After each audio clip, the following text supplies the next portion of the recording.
하나님 말씀 봅니다. 말씀 로마서 9장 14절에서 24절까지 말씀 보겠습니다. 한 절씩 같이 교독하시겠습니다. 그러면 우리가 무엇이라고 말을 해야 하겠습니까? 하나님이 불공평하신 분이라는 말입니까? 그럴 수 없습니다.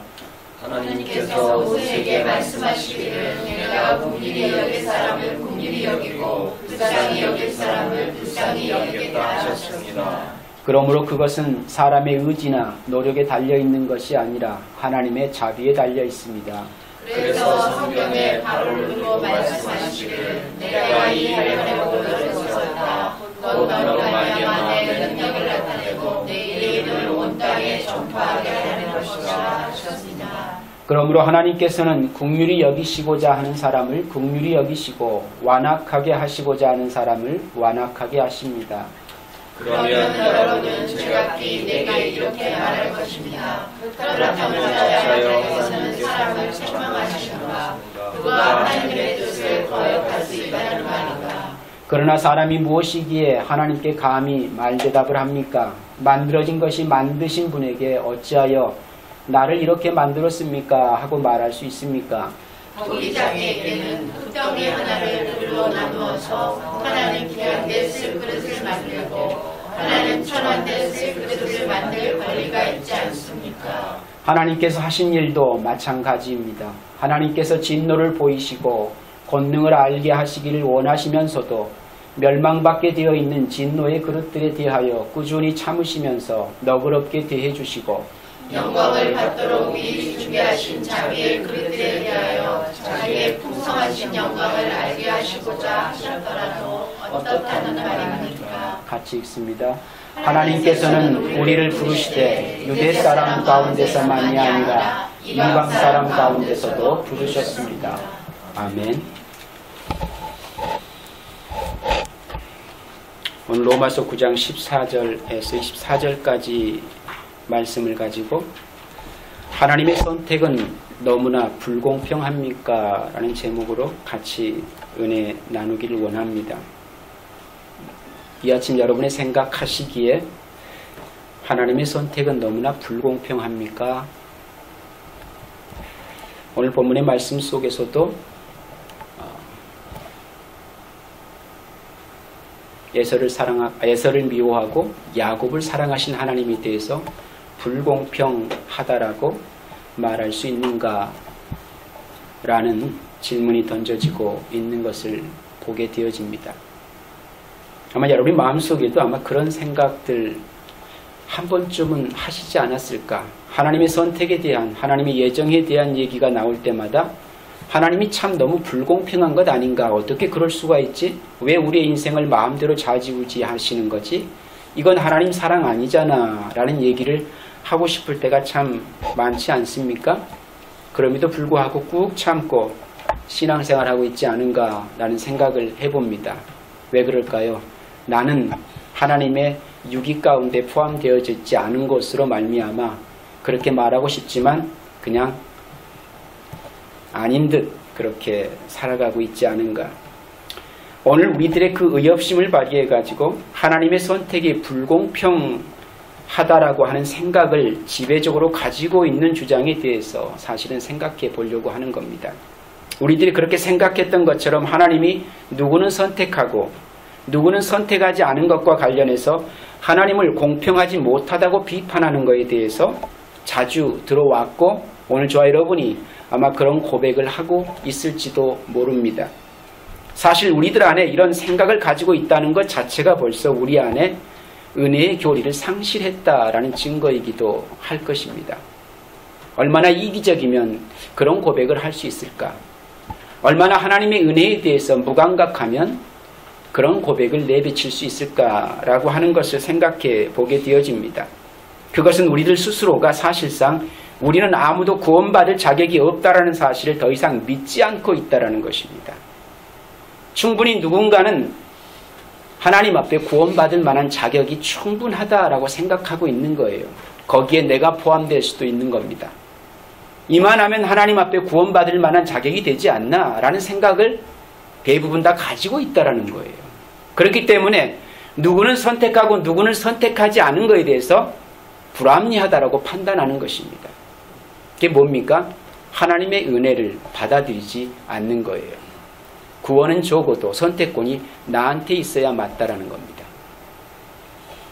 그럼에도 불구하고 우리는 믿음 있다라고 얘기해요. 그리고 구원은 하나님의 선물로 받은 거지라고 또 얘기도 합니다. 안 맞는 거예요.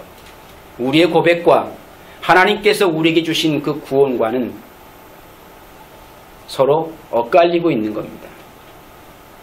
문제는 하나님이 구원할 자와 지옥에 던져 넣을 자를 결정하는 것에 대해서 하나님이 의롭지 않다고 생각하는 것은 있을 수 없는 겁니다. 그런 생각마저도 가질 수 없는 것이 죄로 말미암아 사망되어진 이들의 모습인 거예요. 그런데 아무도 그렇게 생각 안 하는 것 같습니다. 그럼에도 불구하고 우리들은 서슴없이 하나님이 의롭지 않다라고 판단하는 것을, 그 판단을 쉽게 가하는 것을 볼 수가 있더라. 이것이 우리 안에 하나님의 선택에 대해서 불공평하다라고 생각하고 있는 오늘 우리들의 가치관일지도 모릅니다. 그것이 가장 이성적인 판단이라고 생각하고 있는지도 모릅니다. 실상은 그렇지 않은데 그런 것처럼 여기고 살아가고 있는 거예요. 결국은 나는 구원받을 만한 자격이 있다라고 생각하고 있는 거예요. 그건 뭡니까? 믿음이 없는 겁니다. 믿는다라고 하는 것은 내가 하나님 앞에 구원받을 자격이 없다라는 사실을 스스로 인정하는 거거든요. 근데 그것 자체를 부인하면서 우리는 믿음으로 구원받지라는 얘기를 하고 있는 것과 같다라는 얘기예요. 구원은 하나님께서 내게 주신 선물이지라고 얘기해놓고 결국은 그 구원은 내가 선택해서 얻은 거지라는 생각을 하는 것과 똑같은 원리입니다. 구원은 그렇게 우리 가운데 우리의 노력이나 열심으로 주어지는 것이 아니라고 함에도 불구하고 그 구원을 그렇게 우리가 얻으려고 하는, 그리고 만들어가려고 하는, 그리고 그 구원을 그렇게 보장받으려고 하는 우리의 어리석음과 미련함이 하나님의 선택에 대해서 불공평하다라고 판단을 가하고 있는 것입니다. 그러면 무엇이 공평한 것인가? 우리가 받아야 할 것을 받는 것, 그것이 정당하고 공평한 것이 되어지겠습니까? 오늘 저와 여러분들은 구원받을 자격이 됩니까? 라고 물으면 분명히 아니라고 얘기하시겠지요. 그러면서도 하나님은 불공평하다라고 얘기하는 순간 적어도 나는 구원받을 자격이 돼 라고 스스로 자기를 의롭다고 평가를 내린 것 같은 거예요. 과연 누가 그런 자격이 있을 수 있겠습니까? 하나님께서 오늘 저와 여러분을 하나님 백성으로 선택한 것은 공평합니까? 왜 그것에 대해서는 침묵하고 있냐라는 겁니다. 내가 구원받은 건 공평하고 저들이 구원받지 못한 건 불공평하다. 그런 생각을 해본 적은 없겠죠. 내가 구원받은 건 당연하고 저들이 구원받은 건 왠지 모르지만 불공평한 것 같아요. 하나님께서 왜 나를 선택하셨을까? 나보다 훨씬 성실하고 정의로운 우리의 이웃들을 왜 선택하지 아니했을까? 하나님께서 오늘 저와 여러분들을 선택하신 것은 공평한 것이 됩니까? 혹 하나님께서 저와 여러분들을 하나님 백성으로 선택하신 사실이 불공평한 일이라고 여기시지는 않는가라고 하는 거예요. 오늘 우리들이 하나님의 선택에 관하여 오해하는 것이 있는 겁니다. 그러니까 결국은 혹 이렇게 선택에 대해서 생각하고 있지는 않는가. 가령 선택은 하나님께서 전화번호부를 아무렇게나 펼치셔가지고 지옥에 보내고 싶은 사람의 이름 옆에다가 표시해두는 그런 식으로 하나님의 선택에 대해서 이해하고 있지 않은가. 이 사람에 대한 정확한 이해 없이 그냥 마구잡이로 하나님이 임의로 그냥 찍어가지고 야 너는 유기, 너는 내 백성, 이렇게 하는 것으로 이해하고 있지 않은가라고 하는 거예요. 선택은 하나님 나라에 들어가기를 원하는 그 어떤 사람도 그곳에서 배제하고 있지 않습니다. 다 오픈되어 있다는 얘기예요. 그 속에 누구도 열애는 존재하지 않습니다. 하나님의 선택의 범위 안에 열애가 있을 수 없어요. 그런데 보세요. 오히려 선택은 하나님 나라에 동떨어진 방향의 길을 걷고 있는 사람들과 영원토록 죄와 사망의 나라에서 머물 수밖에 없는 사람들을 하나님 나라에 포함시키고 있는 겁니다. 그렇죠? 원래 죄로 말미암아 모든 인류는 사망되어졌고 절대 하나님의 나라에 들어올 수 없는 자들이었던 거예요. 죄로 말미암아 모든 인류는 다 사망의 자리에서 있어야 맞습니다.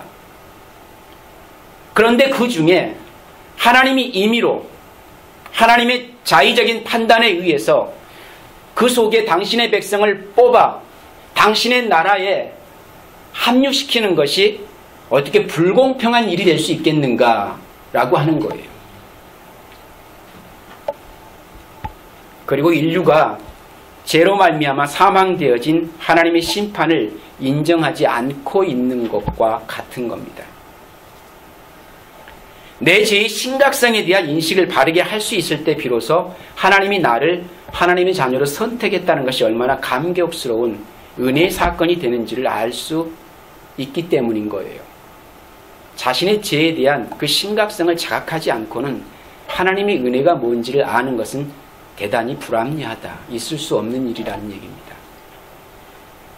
그런데 대부분 자신의 죄에 대한 심각성을 바르게 인식하지 못하고 있다는 겁니다. 하나님의 선택은 그 죄로부터의 선택인데 결국 그 죄에 대한 바른 인식이 우리 가운데 제대로 있지 못한 겁니다. 왜? 원래부터 자신이 하나님 백성으로 선택될 만한 자격이 있다고 판단하는 데부터 하나님은 불공평한 것이야. 그 선택에 대해서 그렇게 정죄를 가하고 있기 때문인 거예요. 이것에 대한 바른 이해를 돕도록 오늘 사도 바울은 정확하게 설명을 해내고 있지 않습니까? 그리고 우리에게 알려주고 있지 않아요? 사망일 수밖에 없는 이들에게 생명이 공급되어지는 거잖아요. 그렇죠?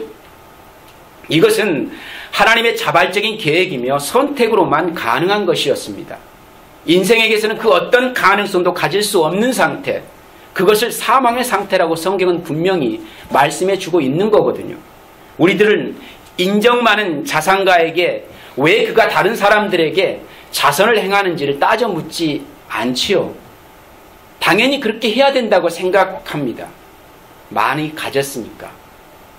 그리고 왜 그렇게 하는지 따져 묻지 않습니다. 뭐 때문입니까? 그것은 그 사람 개인 돈이기 때문입니다. 권리가 없다고 생각하는 거예요. 구원이 그와 같은 겁니다. 우리에게는 권리가 없는 거예요. 하나님의 것을 하나님의 뜻대로 행하시는데 왜 자꾸 거기에 우리의 권리를 주장하자는 거예요. 그럴 수 없는 자격임에도 불구하고 우리는 그 권리를 자꾸만 내세우려고 합니다. 하나님의 것을 내 마음대로 하려고 하는 오늘 우리의 교만이 거기에 스며 있는 겁니다. 생명의 주인신 하나님께서 사망된 인생을 선택해가지고 생명을 선물해 주었다라고 해서 그 생명을 공급받는 이가 따져 묻는다면 그것은 있을 수 없는 일 아닙니까? 생명의 주인이 하나님이신데 그 생명을 누구에게 나누어 주고 누구에게 공급하시든 그건 하나님의 뜻인 것이지 왜 그것이 우리의 인정을 받아야 되는 일이냐라는 거예요. 하나님의 것을 하나님의 뜻대로 하시는데 이것이 하나님의 선한 행위가 되어지고 있는데 이것을 죄인들이 시시비비를 가리는 것은 있을 수 없는 겁니다. 하나님의 행하신 일에 대해서 우리가 시시비비를 가리려고 덤벼드는 그 순간 저와 여러분들은 죄인이 아니었다는 얘기입니다. 하나님과 똑같은 죄 없는 의인이었다라는 상태에서는 가능합니다. 그런데 죄인에게서는 그럴 능력이 없는 거예요. 그렇게 할 수도 없는 거고요. 시시비비를 가릴 만한 자격이 안 된다는 얘기입니다. 근데 우리는 그 자격이 있다라고 판단하고 있잖아요. 그게 죄입니다. 하나님 앞에서는.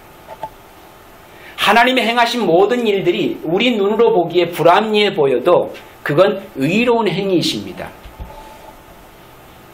근데 그 하나님의 의로운 행위를 불공평하다, 불의하다라고 판단하는 것 자체가 뭡니까? 인생의 교만한 모습이죠. 그럴 수 있는 자격이 스스로에게 있다고 하는 거, 그건 뭡니까? 내 구원은 내가 책임져 가겠다라는 것과 똑같은 겁니다. 성경은 절대 우리의 구원은 우리 스스로 책임져 갈 수 없다라고 결론을 내렸습니다. 구원은 하나님이 우리에게 베풀어 주셔야만 가질 수 있는 하나님의 선물이기 때문입니다. 그런데 우리는 우리의 신앙,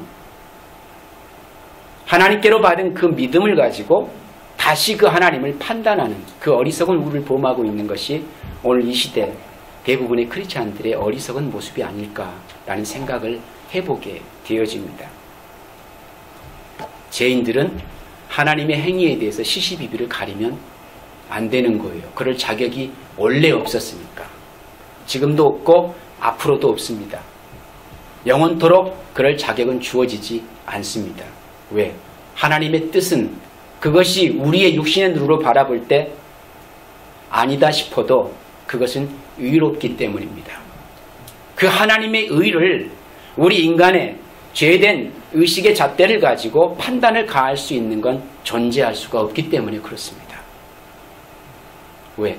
죄가 없으신 하나님이, 죄를 모르신 하나님이, 원래 죄라는 것 자체가 하나님에게서는 발견될 수 없는 그분이 어떤 일을 행하셨는데 죄인이 그걸 보고 야 이건 잘못된 거지 라고 판단하는 것 자체가 우스운 일인 겁니다.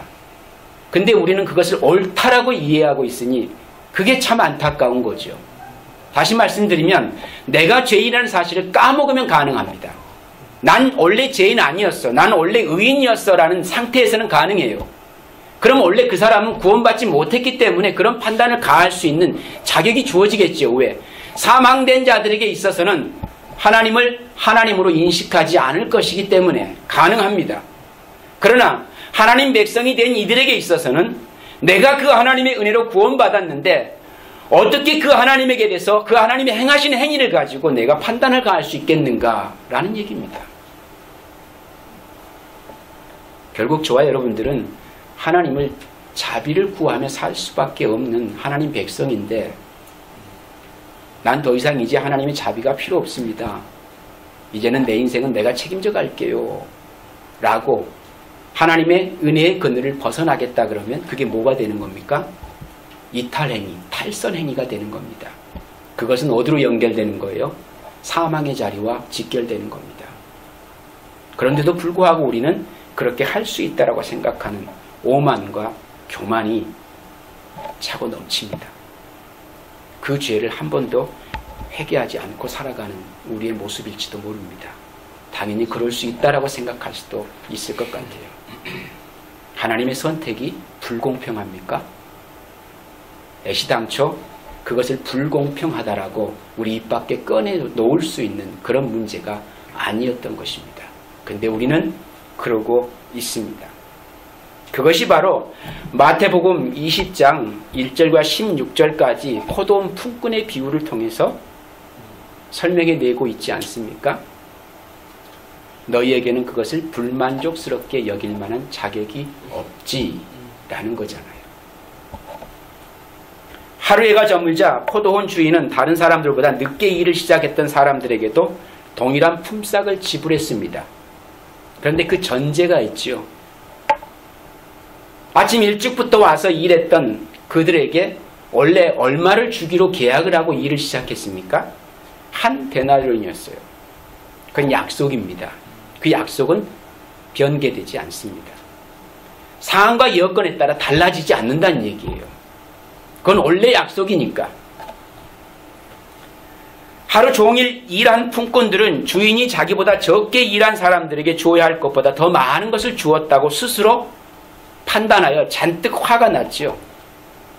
하루 종일 일한 사람에게도 한 데나리온,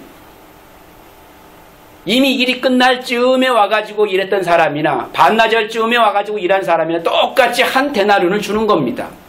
그걸 보고 그러면 안 되는 거지 라면서 화가 나는 거예요. 자기들이 적게 받았다라는 겁니다. 원래 약속이 어땠다고요? 한 데나리온이었습니다. 마땅히 받을 걸 받았는데 다른 사람 주는 걸 보니까 그게 불만족스러운 겁니다. 왜? 내가 일을 많이 했다라는 겁니다. 여러분의 구원이 그렇습니까? 우리의 구원도 그렇게 생각할 거냐라는 겁니다. 그럴 수 없는 거잖아요.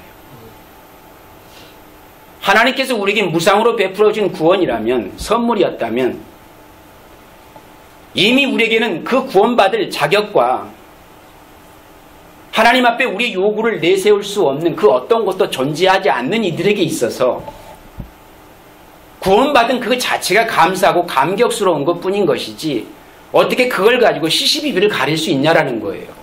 그럴 수 없는 거였잖아요. 왜 우리가 이 땅에서 신앙생활 하는 동안에 나는 이렇게 열심히 했는데 왜 나도 똑같은 구원을 받아야 되지? 저는 별로 한 게 없는 것 같은데 어떻게 나와 같은 동급의 구원을 받는 거야? 이것이 불만족스럽게 여기는 것과 똑같은 원리거든요. 우리 안에 그런 구원관이 팽배하게 있습니다. 하나님의 선물에 대해서 자격을 따지는 거예요. 그리고 가치를 부여할 때 나의 열심의 가치를 높게 평가하는 겁니다.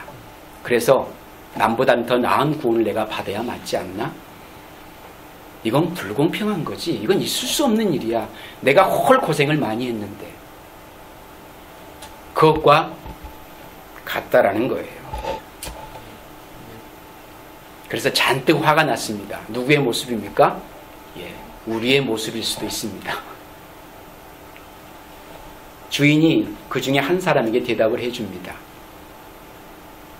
친구여, 내가 네게 잘못한 것이 없노라. 내가 나와 한 데나리온을 약속하지 않았느냐? 내 것이나 가지고 가라. 나중에 온 이 사람에게 너와 같이 주는 것은 누구 뜻이다? 내 뜻이다. 그리고 나서 예수님께서는 다음과 같이 주인의 논리를 제시합니다. 내 것을 가지고 내 뜻대로 할 것이 아니냐. 그렇죠? 내 것 가지고 내 뜻대로 하는데 돈 많은 부자가 자기가 돕고 싶은 사람 돕는데 그걸 가지고 시시비비를 가리겠다는 말이 됩니까? 내 것 가지고 내 맘대로 하는데 왜 그것 가지고 왜 이 사람을 도왔느냐라고 따져 묻는 사람 아무도 없는 거거든요. 주인이 자기 것 가지고 자기 것으로 나누어 주는데 왜 그것 가지고 만내 정내 얘기할 수 있냐라는 거예요. 왜 이것 때문에 화가 나는 거지? 있을 수 없는 거거든요. 그런데 그러고 있습니다. 오늘 우리의 신앙의 모습이 그러고 있어요. 신앙생활을 하면서. 그리고 나서 예수님께 다음과 같이 주인의 논리를 제시했잖아요. 그러니까 이와 같이 나중된 자로서 먼저 되고 먼저 된 자로서 나중되리라. 누구의 뜻대로입니까? 주인의 뜻대로입니다. 내가 열심히 한다고 처음 된 사람이 나중되어지고, 내가 열심히 안 했다고 나중되어지고, 내가 열심히 했다고 나중될 사람이 처음 되어지고, 이런 거 아닌 거예요. 이게 그런 얘기면 얼마나 슬프겠습니까? 해도 안 되는 사람은 참 고달프지 않겠어요? 그렇지 않습니까? 근데 성경이 그렇게 불합리한 것을 우리에게 제시할 것 같아요. 구원에 대해서. 그렇지 않습니다.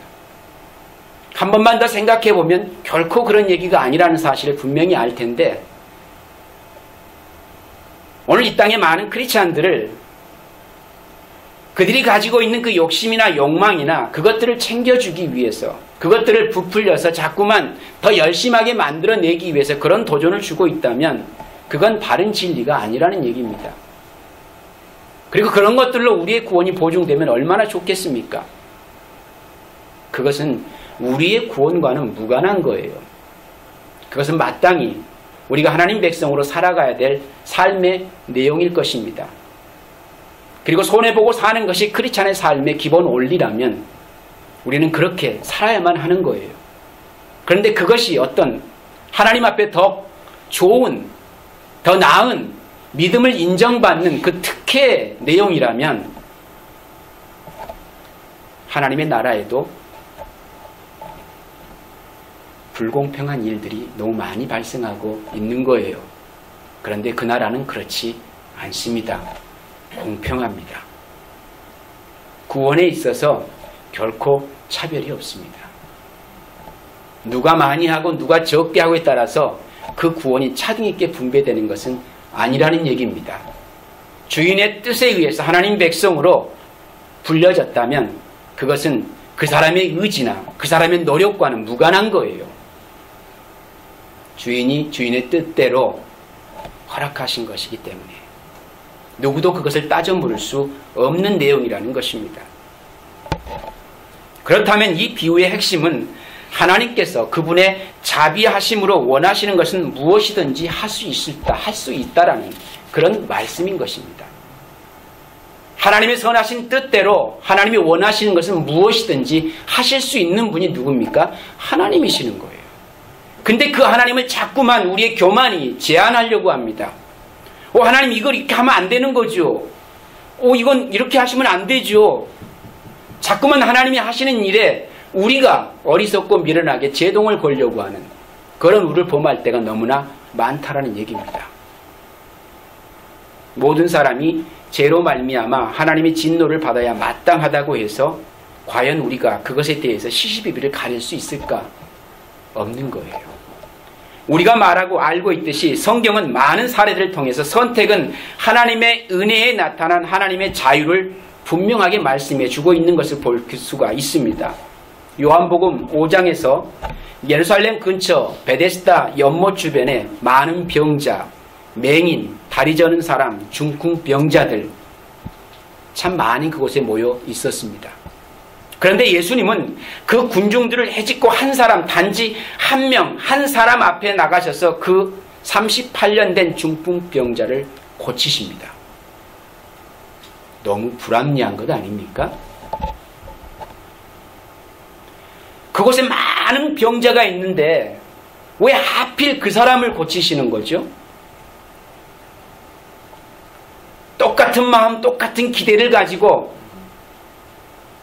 그 기적을 바라보고 있는 그들이 거기에는 너무 많은데 어떻게 그 한 사람만을 고칠 수가 있는 거죠? 고치려면 다 고치든지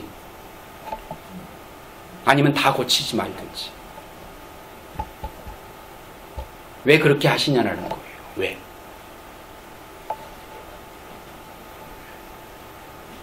그런데 그곳은 눈을 뜰 때마다 자신이 치료받을 역사적인 하루가 열리기를 기대하는 많은 사람들로 북적대는 아주 평범한 곳이었습니다.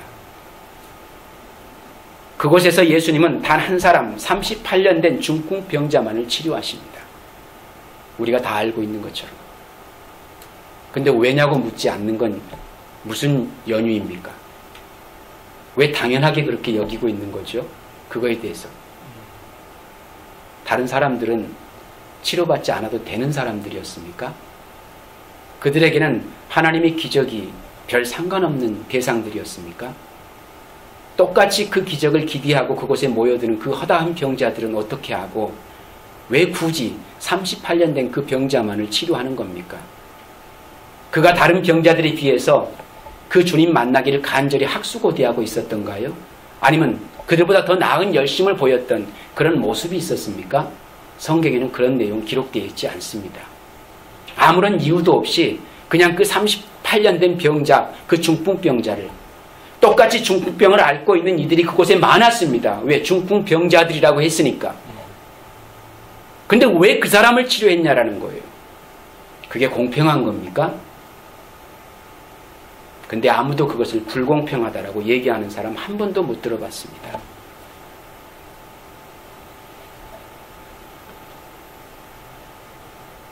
왜 예수님은 그곳에 있었던 많은 병자들을 다 치료하지 않으셨을까? 예수님께서는 그만한 능력이 없어서 그럴 수밖에 없었을까요? 아니잖아요. 그것은 예수님의 선택이었을 뿐입니다. 예수님의 선택입니다. 그곳에 있는 누구를 치료하시든 그건 주님의 마음인 거예요. 주님의 뜻입니다. 그 38년 된 병자를 고치시길 원하시는 마음은 주님의 뜻이었던 거예요. 예수님께서는 그날 38년 된 중풍병자 한 사람만을 고치기를 원하셨을 뿐입니다. 그것이 불공평한 처사가 되어집니까? 이렇게 그곳에 있는 다른 많은 병자들을 뒤로 한 채 중풍병자 한 사람을 치료하신 그 예수님의 선택에 대해서 우리는 불공평하다라고 해야 하는 것이 맞는가라는 얘기입니다. 그런데 저는 그것이 불공평하다고 설교하는 설교를 한 번도 들어본 적이 없습니다. 너무나 당연하게 얘기들 하시더라고요. 안 그렇습니까? 그리고 결국은 우리에게 도전을 주기를 나도 그런 주님의 치료를, 그런 기적을 경험하는 대상이 되라고 도전을 주는 것은 참 많이 보았습니다. 어떻게 그렇게 말도 안 되는 불공평한 처사를 우리에게 요구할 수 있는 거죠? 그렇게 하면 안 되는 거 아닙니까? 저는 그것이 사기라고 생각합니다. 그 많은 사람들 중에, 그 많은 환자 중에 나만 치료받는 대상이, 나만 하나님의 기적을 경험하는 대상이 되라고 다그치는 건 사기입니다. 그건 내가 원한다고 되는 게 아니기 때문입니다. 그건 하나님이 원하셔야 되는 일인데 왜 우리는 우리 의지를 그렇게 내보여야 된다라고 얘기하냐는 거예요. 그게 믿음이냐? 믿음은 하나님의 뜻을 수용하는 것입니다. 믿음은 하나님이 하실 일들을 바라보고 그것을 받아들이는 거예요. 근데 왜 내가 하라고 그럽니까? 내가 그 믿음을 가지라 그러고, 내가 그 하나님의 역사를 기대하라고 그러고, 내가 그 믿음의 역사의 현장에 하나님이 나를 주목하도록 내 행위를 내보이라고 얘기합니까? 그게 믿음이냐? 저는 현대 기독교 안에 그것이 사기라고 생각합니다.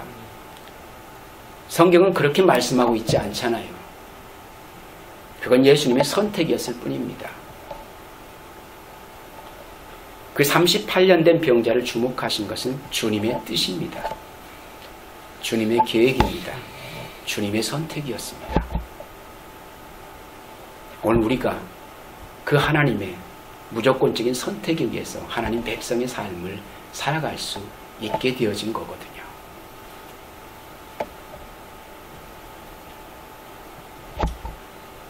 유명한 영국의 침례교 복음주의자 찰스 펄전은 이렇게 고백합니다. 나를 놀라게 한 것은 하나님께서 모든 사람을 선택하지 않으신다라는 사실이 아니라 오히려 하나님께서 나를 선택했다는 사실입니다. 이곳에 주목을 해야 되지 않겠습니까? 오늘 저와 여러분들도. 오늘 본문에서 사도 바울도 같은 고백을 하고 있는 거예요. 오늘 로마서 9장 13절 16절은 이렇게 우리에게 말씀합니다. 하나님이 야곱은 사랑하고 에서를 미워하였다고 해서 하나님이 불공평하신 분이라는 말입니까? 단호하게 그럴 수 없습니다. 라고 얘기합니다.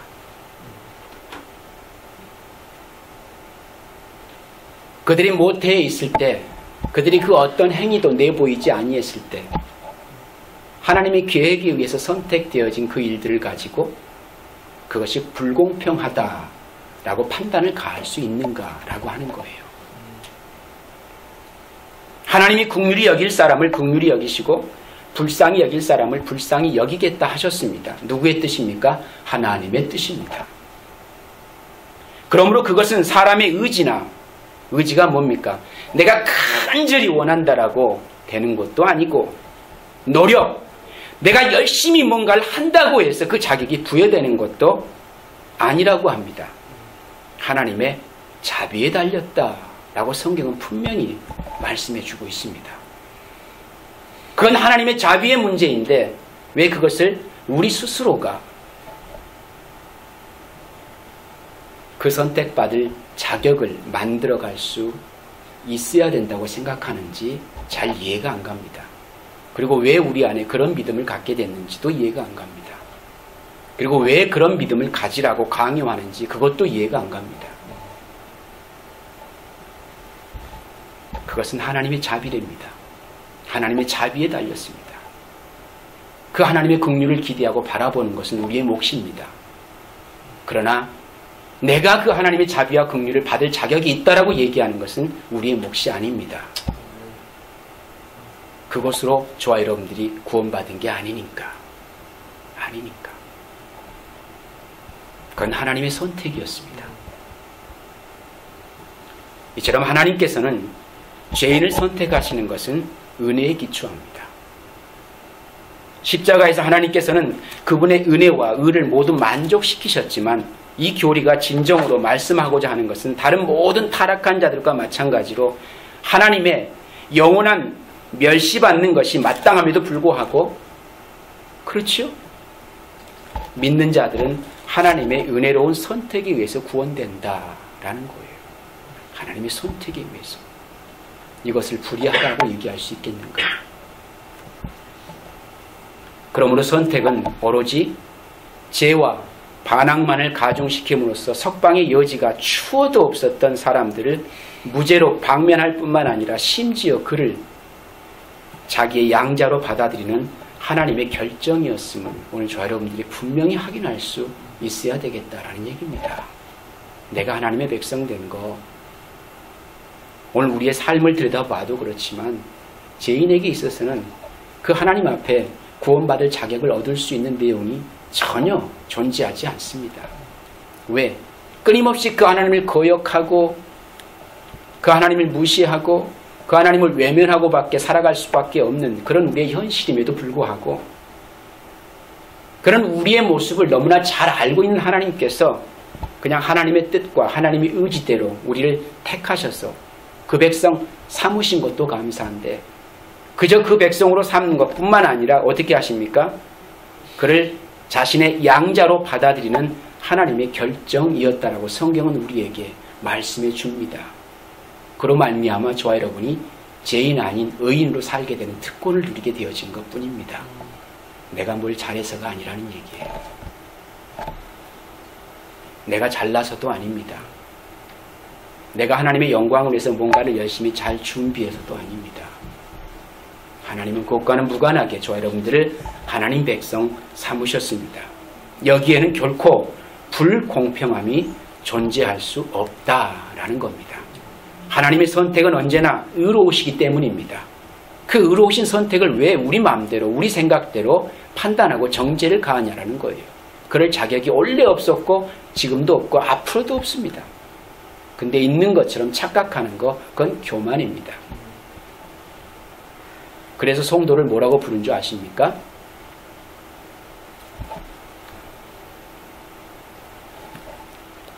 의인으로 불려졌지만 여전히 죄인으로 살아가는 자들.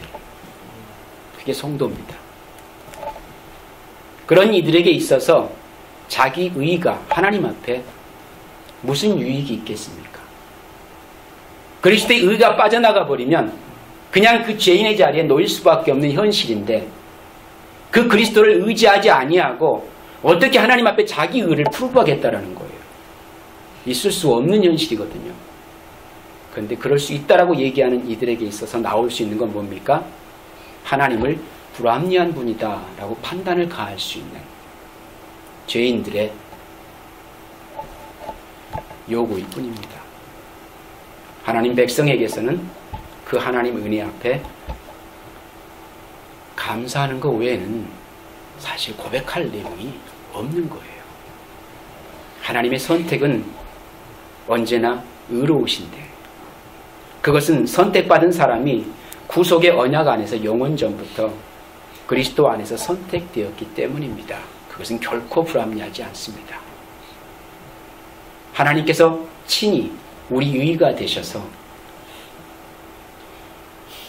죄인일 수밖에 없는 우리를 의롭다고 당신의 양자로 삼아 주셨기 때문에 하나님 백성인 것이지 거기에 어떤 우리의 행위의 노력이나 열심히 나의 나됨을 프루브할 수 있는 것은 존재하지 않기 때문이다.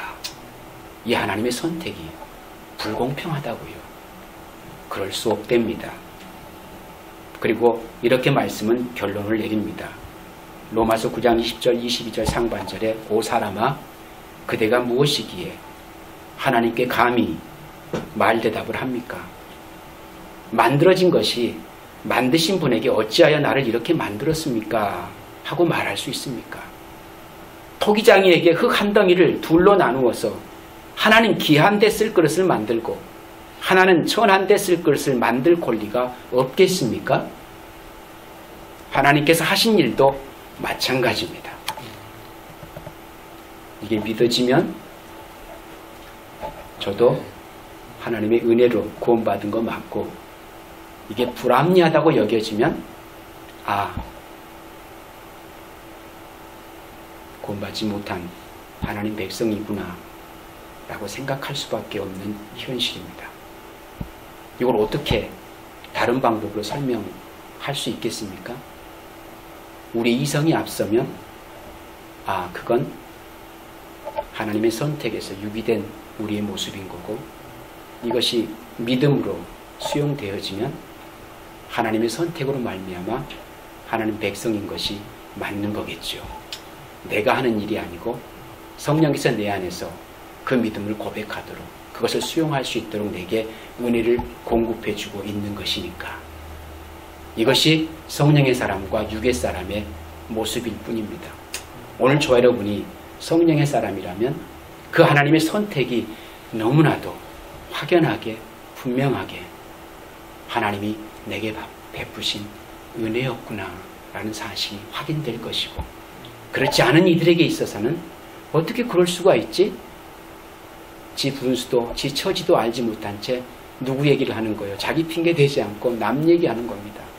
저 사람을 어떻게 하나님이 유기할 수가 있는 거지? 이렇게 하는 거예요. 뭡니까? 내 얘기는 하고 싶지 않고 남 얘기를 빗대어 좀 더 괜찮은 사람인 양 나를 비추고 싶은 거예요. 그게 죄인의 참 모습입니다. 그건 하나님 앞에 회개해야 할 내용인 것이지, 나의 의인됨을 포장하는 그런 것으로 드러내서는 안 되는 거였습니다. 오늘 저와 여러분이 하나님 백성이기 때문에 우리는 하나님 앞에 어떻게 그럴 수 있냐라고 감히 얘기할 수 없는 현실이다 라는 거, 그 하나님의 은혜가 감사할 뿐이라는 얘기입니다. 하나님의 주권에 대해서 함부로 우리의 그 짧은 소견으로, 우리의 짧은 이성을 가지고 우주의 주인이시고 이 모든 만물의 주인 되신 그 하나님을 판단을 가하는 것 자체가 불합리하다라는 사실을 아시고 내가 하나님 백성 된 것이 얼마나 감격스러운 일인가, 그 현실 앞에 더 감사와 더 큰 영광과 더 만족스러운 삶을 이 세상을 사는 동안 마음껏 살아가셨으면 좋겠다라는 기대를 하게 되어집니다. 하나님의 선택은 결코 불공평하지 않습니다. 기도하겠습니다.